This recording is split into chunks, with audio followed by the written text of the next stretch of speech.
Okutendera abantu babishozi omurika mwenje babasekwa nibatunga okushemererwa kw'amaani bwanyuma y'okutayayirwa tiimu y'ababuulizi b'enjiri okuruga hano omu King of Kings Ministries International kandi bebembirwe Bishop Dr. Silas Tayebwa abire eby'okutangaza nyamwingi kandi abantu barukwingana 134 babasize kuba nibakiira Yesu Kristo kuba omujuni wabo bagize ngo bwahati eky'okutangaza eki nkija kuba nikireeta empinduka y'amaani.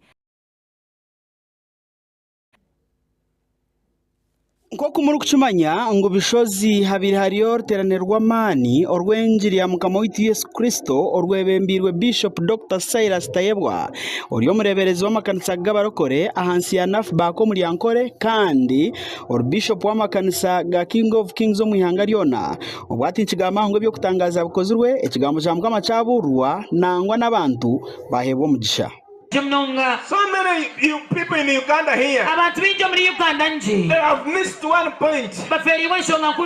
If someone wants to get rich, he can pick his child and go and sacrifice. He can pick his life and put it in the foundation of the building so that he can get riches, so that he can get money, so that he can get peace in the house. But there is nothing you can give in exchange for your soul. Today let me tell you, there is so many people, they look for things which are not important and they miss important things. The most important thing on you is your life. Today you may not be with all Uganda, you may not be with everything, but if you have received internal life, you are better than anybody. Crusade ni yemwe we omdumizi wa polisi ahabwa police station ya Rwamwanja owetinisa okal na wabasekwa na isaba abantu omugisha obwabire naburra ekigambo kya mukama abantu bakarebera okutangara mutwakarebaga mu polisi arukuburra nangwa jwe na uniform ya polisi. All you do the way of eternal life. Ninga ochamu omhando gundi. You surrender your life to Jesus Christ. Means you've chosen the way of eternal life. In Galatians chapter 5 verses 19, it talks about the life of man today. It talks what our human nature is today. It talks about your human nature today. And that human nature, and human nature, the nature of humanity, the nature which this body has, the nature the body of your body has. In Galatians chapter 5 verse 19, it talks about the evidence of the acts of this life. The acts of this life, they are evident today. One, morality, drunkenness, theft, murders, prostitution. They are quite many there. That will lead you to the second choice in your life. Bishop agumize muno kwereza abantu ekigambo cyo kubagarra busya hamwe no kubagarra amasiko obwaru kubaburura ningasharu kubashabira kubargo mu bworo nuko kucyena no muzimu go bworo okurgo mu bishozi ka mwenje hamwe na Rwamwanja. Very well. Before they bury you, they bury you well. But if you don't reach there, you will inherit hell. All the books shall be opened. Ask your neighbor going to hell. When they buried you well in the casket, and they've carried you well, and they play a band. And they bury you very well. Now there are people who know how to bury very honorably, but they will not They will never preach to you very well. And they say when you die, you will know. But they know how to bury you well. Distance yourself from such a people. Avoid them. Avoid those people who want to bury you very well. Find about those people who will preach you things concerning heaven. You want to be buried honorably, or you want to live this world well. There are two things: to bury you very honorably and to depart very well.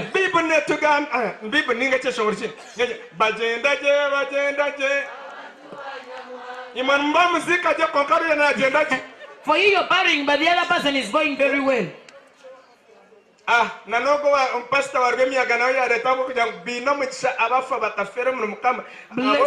Blessed are those who die and they die in the Lord because their works.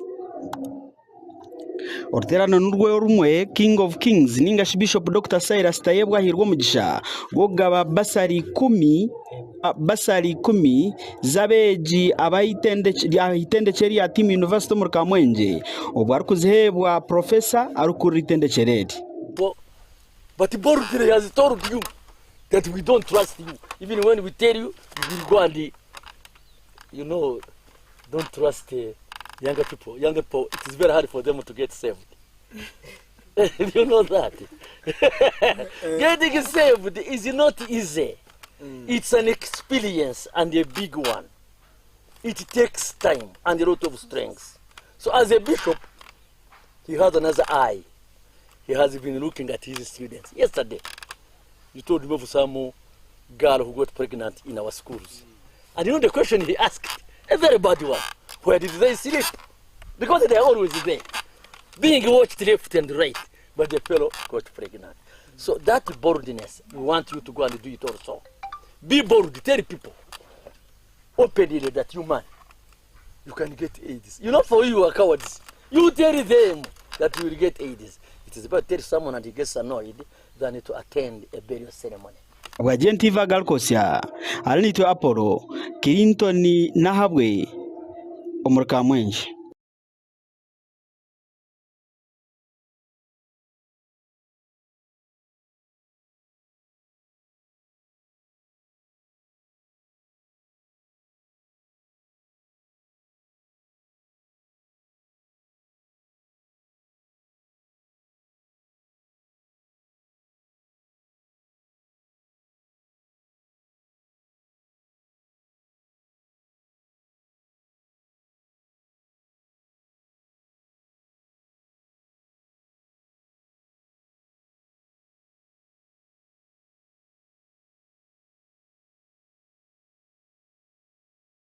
Ebiro 28 by'okwezi kwa mukaga n'urwa mukaga urwa wiki yistire amabega birizo bari Kizusyo munonga kandi munonga umuhereza warahanga Bishop Nyakojo Jackson Mugenyi babana bamuteka hakitebe bari kumwemeka okugira ngo akabantu we yaba umureberezi amakanisa ga mumwema amakanisa ga barokore hansi y'ekigombe ekya National Fellowship for Born Again Pentecostal Churches of Uganda Churches kandi kitongore ki nekirugita amakanisa gona agaryo mu ihanga rya Uganda aga mumwema hamukorogu akizaba reberezi bingi munonga abareberezi b'amakanisa ga mumwema urwombicweka bitari bimwe na bimwe kandi ombarebereza abo akizamu nori Archbishop w'amakanisa gona ga mumwema okwetorora ihanga ryona owekitinisa Bishop Dr. Odongo Moses kandi ogwo munyamakuru witu yabe naganiraho nawe akargayo yatushobora hamukorogu. So we are excited to be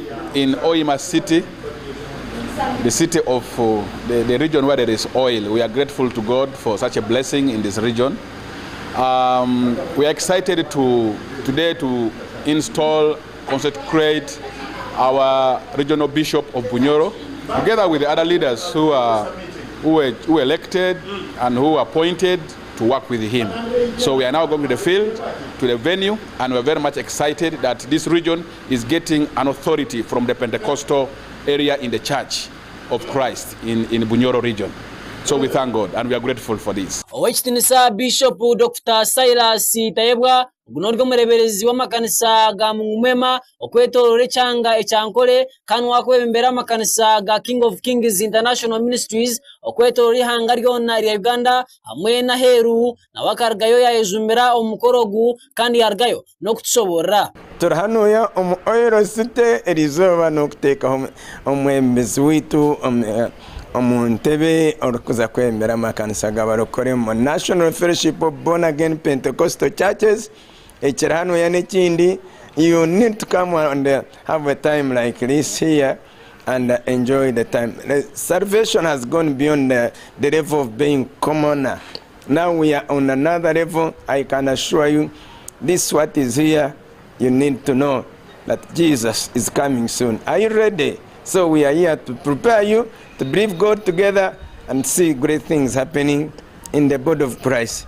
We love you so much and we pray that Owekitinisa Bishop Africano Magezi akarge kandi yatusobora ha mukorogu arukusima aba GNTV okugira ngo bakiza Uganda olwokutusabiranga bulijjo ate n'obutagwa musuubi wakati mu kusomoozebwa okw'amaanyi ddala.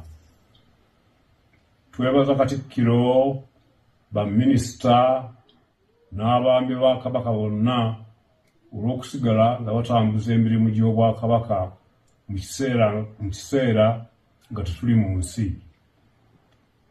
Ebigenda mu maaso byonna tubigoberera era twebaza Obuganda olw'obujjumbize mu mirimu gy'Obwakabaka. Twebaza abantu baffe abagoberedde empisa, obuwangwa, ennono n'obulombolombo mu kiseera kino ekizibu ddala. Nga bwe tutera okwogera bulijjo, amaanyi gaffe gali mu kwegatta. Tukubiriza abantu baffe okusigala nga bali lumu. Mukama abakuume. Abagenti Galkosia atkunda Mathias. Okuruga mu district ya Rwengo enganzi yangali ya Uganda ogwa Western Robin Anabanja ajiro yata yaira batura ba Rwengo kandi yabahabura okoresa je sente za PDM ngobwe nkwe barije kubasturwa no kuganyirwa omukwitungura kandi abashabire okutira mnonga ababahinji okwejumbira omumpinga eyo murembe niyerije kubane babasa okureba ngo bayongera ahabibaru kwinga kandi no kusharura nangwa kibayambe no kutunga ebibaguza kandi bakabaza kwanu batungenta omakagabo no kwebisaho katubirebe. Ebiro bichebwire enganzi y'ihanga lya Uganda Owekitinisa Robin Anabanja kandi ari omukicho mwishenjero ahubwo abantu bakakumiro arugura bacyara arugire yasakwa nataya omucoke cya ku Rwengo yasakwa narambura abahinji yabahereza obwenge obwo kwinga empinge nungi eyo kuri hamwe no kora kasente kandi hamwe yabahereza ebyo koza ngaza pichipiki hamwe no kubasyamiza. Ogu bamushomire ebirukwetagwa mu Rwengo harimo obuzubu bw'amizi ebihingwa hamwe n'ebigimusa hamwe n'ebindi. Tanka ezirembeka amazzi mu sub counties Malongo, Rwengo, Seka, Kyazanga n'Endagwe. Kyebakozemu ekizibu RDC naye nga nja kubikuweereza ne Dr. twetaaga okumanyira ddala site ebintu ebyo ebikola ki webyazimbibwa. Kwa mchire gamba Owekitinisa Robin Anabanja ashabira abantu ba Rwengo okuhinga empinga erikuba yamba kufuna ebyo kurya habakashazi ana nebyo kuguza bakabasa kwamba bafuna kasente ko kutasiyo maka gabo.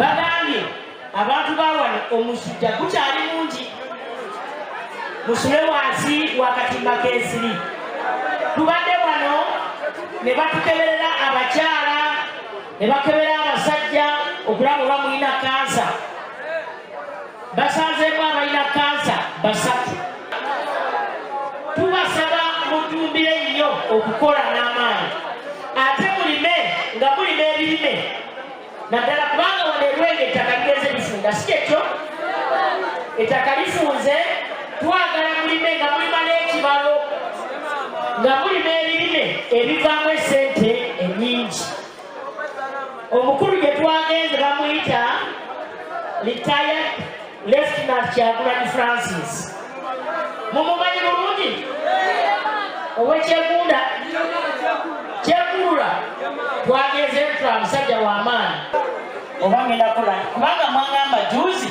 mwine ekizibu ky'entambo entambula ngireese abalimisa tebaliiwo. Where are your production officers?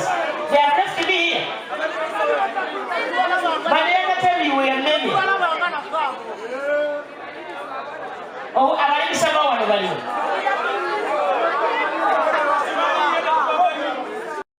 agarikire yababangura ahankosa y'esente za Parish Development Model jete PDM okwe yagize ngo irene yamba abantu bingi nuko kushaba abantu abarazitunge kubasa kwanu bazikozesaje abahiro bwenje nkoko z'esente za PDM kuri sempuno kuri senkoko hamwe n'ebindi naye wazifuna wazikozesa otya kubanga sente za PDM zakuzaayo osobola okugangawalira ddala mu Uganda wano singa oba ofuddeyo okukola ekintu ekivaamu sente nyingi mulunde enkoko zirimu sente nyingi emanju tuli ffenna abalungi kakati nzikiriza pikipiki ijja kusigala we shall get accountability from you. twagala mulabe omulimisa atayina ate nga ayamba abantu asobole okuweebwa pikipiki eyo eyamba abantu bawano. Robina Nabanja ashabira abahingisa ba gavumenti ogumana bahika abantu ba bulijo bakabahabura mpinge nungi yakwasa kubayamba kutasya kasente. Kwagala okulaba nga abalimisa bano babasanga mu byalo nga abakulembeze bamwe ab'ebyalo babakunga ne mujja ne babasomesa ennima eriko kubanga bwe mbadde etambula abantu mukyalima kasooli ate nga mwine ettaka ttono tuli ffenna abamu mukyali omukyere tekugagawaza. Kiro mwanya ogu kandi orumemba w'orukiiko rwa Central Executive Committee orw'ekibiina kyarwanyise kya NRM ow'ekinsa Godfrey Kiwanda arigire asakwa nashaba abantu ba Rwengo okunda gavumenti ya Uganda bakagihagira nabwanyuma bakatamburira murama murungi okukwetungura. Aina wale ekisinzo nokwete emitawana gy'ettaka lwansonga abamu abalowooza nti okufunamu wetaaga kuba ng'olina ettaka ddene alina okuba ng'olina eka bisatu katwala kuyigiriza abantu ne bw'oba ne eka 2 singa oba ozikozesezza bulungi olina okufuna n'okusinga alina eka 15 nawe wamuwulira agwa GNTV agarukosya Alex Gumisereza omu Rwengo. Meya w'ekibuga ekya Kampala ogwo n'owesinisa Lukwago Erias ajire yashaba ekibiina ekirukora kureberera embeera ey'ebyobuhangwa omu yangeri ya Uganda ekyo nekyanema okurebuka ngu bakola kyona kiri kubasika bakeita abo abantu abo bashenyera amaju gaabo bakugira ngu bakabasa kuba nibombeka omu bisharara bitari bimwe na bimwe kandi abashabire ngu bagaruka okushenya amaju g'abantu bamwe abahereza obwire kandi babikirize biheme ebintu byabo ngo abo kuba kushenya maka garimu n'ebintu n'ikindi cyoreka ngo ubuzima nibakigenderera okubonabonesa omunya-Uganda kati birebe okuyiha obw'ekitongole ekirikujunaanizibwa ebyobuhangwa bw'ensi ekya National Environmental Management Authority andikaho okushenyagura ebyombeko by'abatuura omu division eya Nansana barikugira ngu bombekire omu bisharara kirigire kyagambisa abebembezi bingi munonga eri mu Wetirandi newaka gyasula ekawuku Wetirandi noze ne mukyalo gyatadde bagambye gye batadde factory namanve mu bimyo ebiwandiiko n'ono byolina sebo muwonge namanve yonna bagiraganga eri muki mu Wetirandi n'ebirala twabalaze obuzimba obunene akamwesi eri kyebando wali eri mu lutobazi wakati kakati netubagamba ebyo byonna netubagamba ebyawa n'agamba no akakiiko ako omulimu gwe tugenda okukola nga kamaze okuteekebwawo kwe kulaba ebifo ebikyasobola okudda n'ebitasobola kukola ki kudda. Kaakati n'obugambo ebyo n'obiraba otya? Ebyabagagga bye bitasobola kudda, ebyabanaku bye bisobola okudda.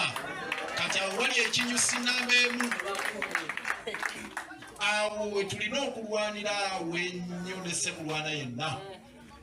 Yayamye okutambula buli kyalo, buli ekifo kyonna. We omunyishenjero w'ishaza rya Makinde West Honorable Alan Sewanyana nawe yarugayo kandi yayureka obutashemererwa ahabwa ekitongore nicyo kimwe kurugayo kikabasa kushenyagura ebyombeko by'abantu. Tuluma babikoleko tebakkiriza. Sebolodi me ekitundu kino kirimu abasajja okuva Eritrea ne Somalia na wayonna bafudde wano kasasiro babateeka. Tugamba gavumenti abantu bamwe mbatwala abaffe tebalina babeera ekyo tebakyogerako. Kyokka abaffe abafunye babeera ate bwe baagala okusendawo bave mu bitundu byaffe bitukiikirira bagende mu bitundu ebirala. Honorable Derek Nyeko omunyishenjero wa Makinde East nawe yargo yajumira ebikorwa ebyo kitongole kirimu nikikora. Kube ebyo ffenna gye tukolesa nga tugenda okuyiribwa mu kibuga Kampala. Kati nno bannange babadde boogera wano ebigambo ng'omuntu ayinza okulowooza kukyamuukiriza abantu. Nedda. Olutalo luno temulina ddulekera ffe bannabyabufuzi kubanga nkutunyuzaamu nawe n'enkulaga nti wiiki eno yennyini Nema twabadde naye mu kakiiko akakusase nga tukigamba tosobola kumenya muntu oba kumuwa nnaku 21 kuva ku ttaka nga yaligula yazimbako n'otamuyiririra. Kati ffe tugamba kiwenjagala tukkaanyize ewamu kyesaagala tukubaganeko birowoozo okujjako omuntu nga bamuyiriridde nga bamukompasetinze awo we tugenda okukkaanya nti abantu batandika okukola ki naye ng'abantu tebabakompasetinze njagala mubeere kimu. Ebyabadde Kenya bannange babyogeddeko wano bazitwala oluvannyuma ne bamenya era n'amanya agamu ngalina naye nabulamu wempaaba bukisi bengenda Makinde wano wamukulu Olyanyama mati awandika empapula tujja kuteekayo.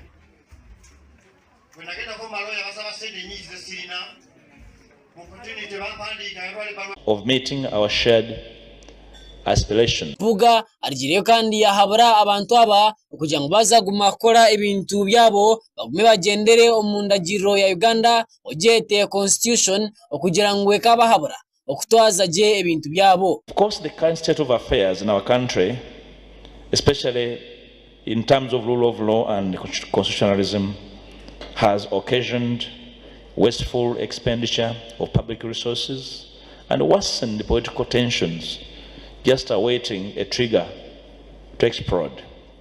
Therefore, when we discuss reforms, we need to urgently consider what is a reality of Uganda's changing political landscape. The existing legal and electoral framework for elections is not sturdy enough to guarantee free and fair elections. The country needs reforms to the constitution and legislation that affirms and supports the independence of the Electoral Commission, protects against disenfranchisement of citizens, protects the rights of the opposition candidates, and ensures principles of transparency, equity, and accountability. Mathias Mpuga takomeraho arigiyeyo kandi yashaba abembezi batahibe okugira ngo ebintu baragume bazakora bagume babukore omu mahanda emirungi bareke kwekwasa abembezi batahibabo ngo babaremesa okuhereza abantu bahansi. There's need for the legal regime to ensure a level playing field for all participants in elections and outrightly prohibit the participation of armed personnel in electoral processes. Honorable comrades and participants, our constitution in a way has lost its identity over time and the purpose for which it was formulated. Some of you who really take time to understand our constitutional perspective will know that, for example, the 1995 Constitution was predicated on a two-term president, and as we speak, it is a constitution without term limits. the question of the day would be, is it still the same consensus?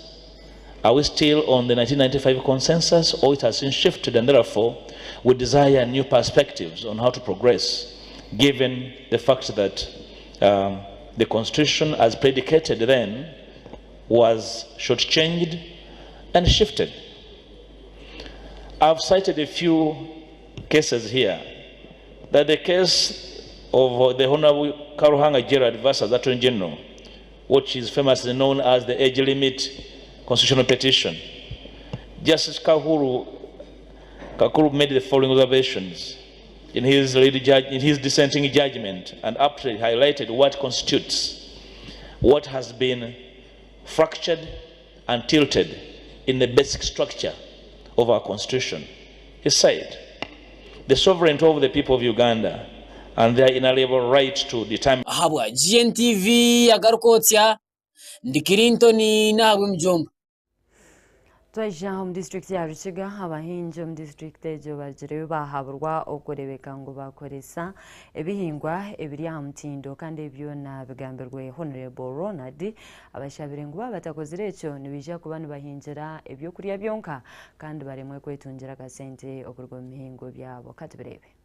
Omulingo gumwego kubutura ebyo buhingi no bulisa okongera obuhingi bwo kurya amwena n'umuhendo gwo kurya mu district ya Rukiga abekitongole ekya Rukiga Indigenous Community Seed Bank ekirukushanga mu cyaro ekyarwa butungu mu muruka ogwanozi omugombora yarwa mucucu egi district ya Rukiga bariyo kandi batongozaho ekingwa ecyongizibwemu omutindo okugira ngo kikabutura ebyo buhingi no bulisa kandi cyendeza okushishagura ebyo kurya okutongoza ekingwe ekisya no mulingo gumwe ogukubasa kubutura ebyo buhingi no bulisa ekyaresirwaho ministry y'ebyo buhingi no bulisa ojete ministry ya agriculture otiraho na n'ekitongole ekiri kugezaho kugira ngo ebyo kurya bitakahwa omucyanga nicyo kimwe kandi nano kugezaho kubutura ebyo buhingi omucweke eki. This is a seed bank, and the biggest challenge we have been having actually is seed. Seed has been mismanaged in many ways, the way it is grown, the way it is harvested, the way it is stored, and the way it is taken to the market, and the way it is planted. So the seed bank in Inozi, which is called hosted by Let's Change My Village organization, came up because the district of Rukiga selected this group. And they forwarded this name to us in the Ministry of Agriculture, Animal Industry and Fisheries. And that means that we had to support it with equipment, with materials, to make sure that we have seed in this district. Finamatsko Julius Kanogu nor coordinator w'ekitongole eki ekiri kuzunanizibwa ebyo kwongera omutindo hamwe no kubutura ebyemere hamwe n'ebikurya mu district ya Rukiga yargeyo kandi no kutera omuranga arukusaba abahingi abo mu district ya Rukiga okugira ngo bejumbere omukinga ebihingwe ebi namunonge bisya byongirwemu omutindo. We came up with interventions which are nutritious in nature, but also which address the challenge of food security. And these are orange fresh sweet potatoes, iron-rich beans, fruits of all types, and vegetables of all types. So, in these areas of ours, we realize that if you give these nutritious foods, you kill two birds with one stone: food security and nutrition, or malnutrition. So today, what we are launching here in Inozi is part of the bigger project that I have mentioned about. Going forward, we expect very good seed from the farmers and to the farmers. We expect very good seed on the market, so that whoever goes to the market is going to find very good seed that can germinate properly, and also seed that can yield. Ekitongole eki ekiresire embebejo mu district ya Rukiga kirigiye kandi cyayambwaho kandi cyashagikwa n'abembezi ba government okurwa mu district ejo ya Rukiga otire muno ryo munyishengero wa district ya Rukiga oyikinisa Honorable Ronald Ndio Mugenyi Bish otireho n'abandi bembezi okurwa mu district eji. This project has brought is a new dimension in terms of recognizing that our indigenous seed was very resilient, it was high yielding, and therefore it was a way, the best way of ensuring food security. But when we abandoned our indigenous seed, so many problems have arisen, and therefore it was very important. And I thank the people of North for understanding this concept and preserving this seed, which they are now using to multiply the production capacity, their production capacity. Apparently, North is the food basket of Ruchiga, and it is because of these interventions, preserving the seed, adding value, and ensuring that high quality seeds are separated from the chaffs, and then they plant those high quality seeds. Agriculture being almost the only activity here, it was very, very important that better methods of ensuring that their work is made easier in terms of agriculture were very important. So it is a whole, value chain system that will help our people, and especially that these people have already started. For me, I'm very, very impressed. Atuyamba Alexander uguno mweyomba atandikireho ehuru yo kwindura ebyaro byabo mu district ya Rukiga okubasa kubutura ebyobuhingi n'oburisa no kongera amani mingi ombahingi kandi bakongera na kushoza ebyo kurya no kongera umuhindo gwabyo. Project is meant to address reliance on external input to the farmers. So we started by establishing an indigenous community seed bank, and this seed bank, community members bring in seed at the end of the season when they harvest, and this seed is banked with us until when the rains start. So when the rains start, the community members come and they withdraw their seed. But we also have a barracking center whereby we store the cereals together, and then when the prices stabilize, we sell at better prices. So what has been launched today is the value addition component. Ehureji ekatandikaho mwaka gw'2016 kandi obwahati yatankire kushika mu district eziri kwika 15 Birmunka district ya Rukiga, kandi obwahati eryakugezaho okwenda kongera umuhendo gw'ebyo kurya mu ihanga rya Uganda. Ahabwa GNTV yagarukotya ndi Clinton nahabwe mjomba mu district ya Rukiga. Wabare mnonga Clinton nitugumizamu nagarukosya kurwo murembo rwitu rwambara hano reka nkuretera gutakwira omunsi ebyemizano omukikopo ekyempaka eza Ankole District Tournament.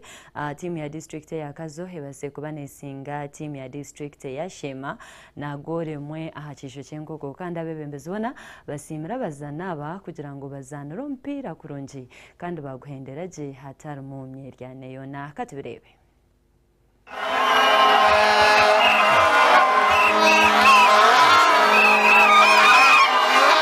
Wanyuma y'empira ya Ankole District Tournament ezinempaka eziyagati y'ama district gona garukushangwa omuchweka echa Ankole kurgegan gatandikaho abiri empira nyingi munonga timu zitari zimwe na zimwe za district zitari zimwe na zimwe zukwata timu zindayizazo zikazugutura zikazuhuragura mwenijo bari nyumazo achaye cha Kazo Modern abiharo mpira gwa district ya Kazo eruku hayana mwena district ya Shema kando district ya Kazo ergiye katera district ya Shema gole mwar 0 obu district ya Kazo erukusingura empakezo abebembezi batali bamwe na bamwe kurwo mu district ibiri ya Kazo hamwe ya Shema bona bargireyo bakwereka amashimerwa gabo abo mpirogu konkaba district ya Shema gababerire amara bayimaye kurgeyo kandi bakatayaya bakatwara ekisho.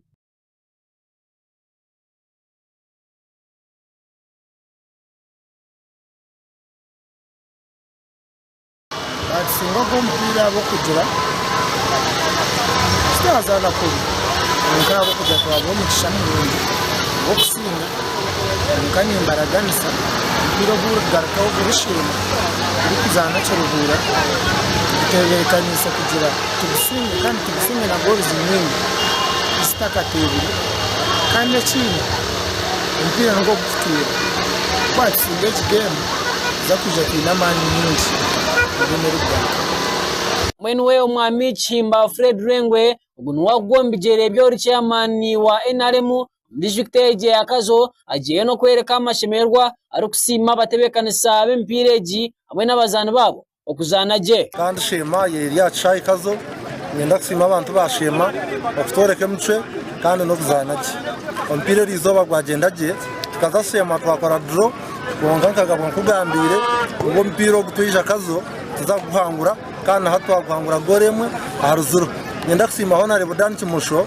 owebukorwa n'amagara marungi urugera sente ezafite umutimu yakazo district kandi ngenda gakakubahamza abanyakazo mwe n'abaturyize abakutereza sente nimbasima munonga mwenwe omnyishengero Dani Kimosho ogunoro kuzwekera district yakazo omishengero ya Uganda egeno kusima abantu bona abiza mpirogu ari kusima abazani babo abo kwiza mpirogu ne abashema twabatera goremwe aharizero ekikumanyisa ngwitwe twaza quarter finals kandi omupira twine kinde kitugwendamo shano busingizi twenda kusima abantu bona abaterema amani gabo kandi twe nka leaders twino kumarira kona kureba twakivuga na team yetu kusima ba timu kusima ba coach betu nabona berembera akachiko abokore obusingizo bukinyo kandi we honne botumwe baze unorme ya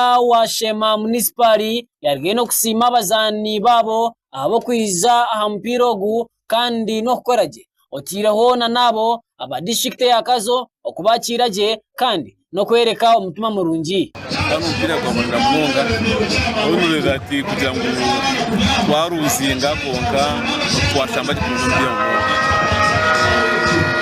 cyaturekera twaruzinga ninjya cyarengeyemo no kugira ngo icyayi cyakivura cyigumira munonga cy'uko kanyansi na kamwe kompute ni tolerance kandi yabazana bitomanyire kushambra mu cyayi cy'imyansi cyarengeyemo yaturekera ninjya twazo otherwise umupira bagumuje munonga twashaka munonga nyenda kusima abazani n'abahagize abagashema kujya kujya timu ya yitu yashima nangwana n'abatwatireho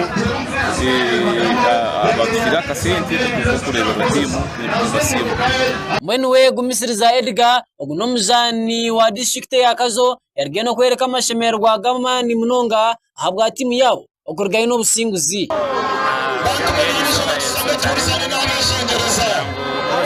zanze nawe kandi mkike kazo bakoza home advantage watu wanapenda brava nyumbani akeza brava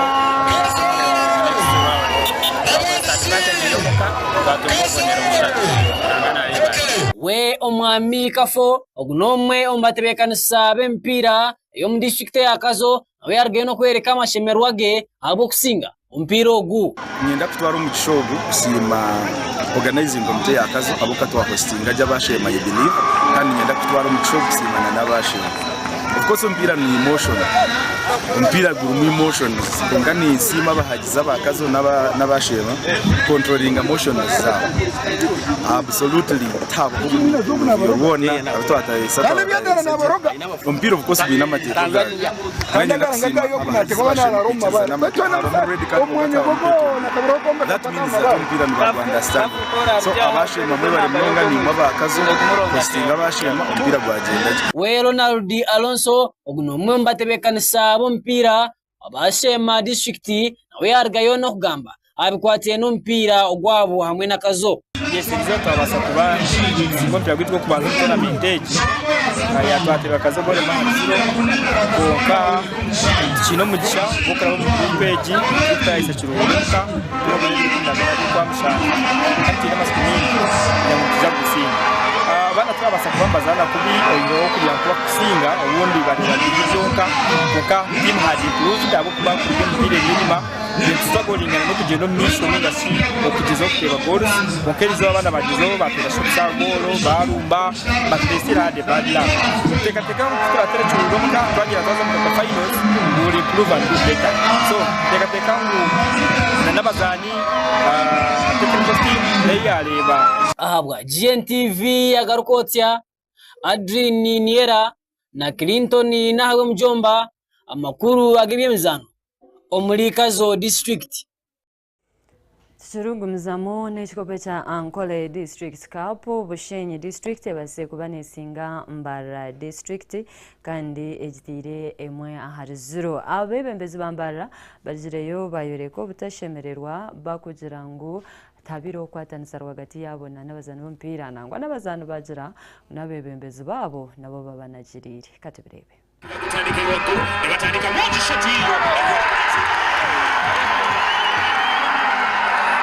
Obwo empira yo kakanda ekikopo cha Ankole District Tournament eri kugenda omumisho izoba lya nyimwe bazyo district ya Bushenyi eshangire district ya Mbara Jete Kashari achayichayo omurwizi bwera yajuguture mwari 0 ompira ogu guretire Bushenyi yabasakwa neza ahakimeza cy'ekibinjeki ekimi district ya Bushenyi Mitoma hamwe na Mbarara kandi etine chakanisa obwati njigabangu Bushenyi ene mutegateganya sakwa yarabireho kubasakwa neza rengo rwa quarter finals obwa hati empire ginegendo misho Mbara district amasiko gayo ngariyo omupira oguri hagati ya Mitoma hamwe na Bushenyi hamwe na Bushena Mbara district kwe kwatira Mitoma ekajetera ababwizwera ningashibeta bakashari abakurebera empira eyambara district barebukireho barukushoroza kasente akariru kanzie mirimo ya Mbarara District Football Club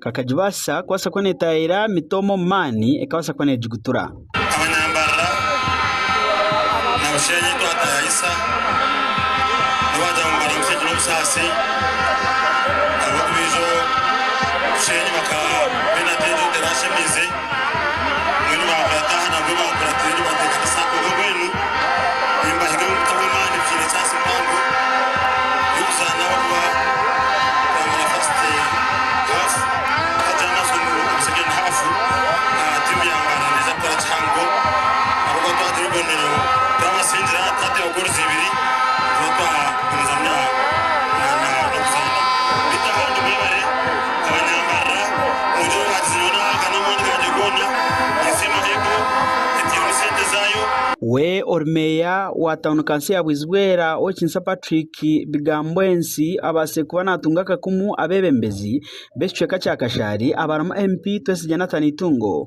MP Margaret Rwebyambu ishente kwente ya 5 leaders tabaro abo kutahagere byemizano om district age ari kugira ngo n'inshonga abwenshi district ya Mbarara nekora kubi ashabira abatezi bakarubaza garaka kuronda bembeza abandi barondabo abarukunde byemizano basabona banyabo mwana kumujaha ni natwara umucungo kubakira amazina Patrick Bigambwensi meya wa Bwisbera Toma Town Council ninakora special recognition zabo batabijaha nanyenda kubaza kusima aba Apple Financial Services baryaha timu yone ryaha ebembirwe Madam Idi Kasha bemwemere Apple Fraternity abaryamwemere thank you so much batire mo sente nyingi mwari mnonga yenda kwakira Deputy Mayor ahabwa Mbarara City ariyaha Westin Sai bari mnonga kwija kuba nitwe thank you so much yenda kurecognizinga manager wa Mbarara City Omwami Mathias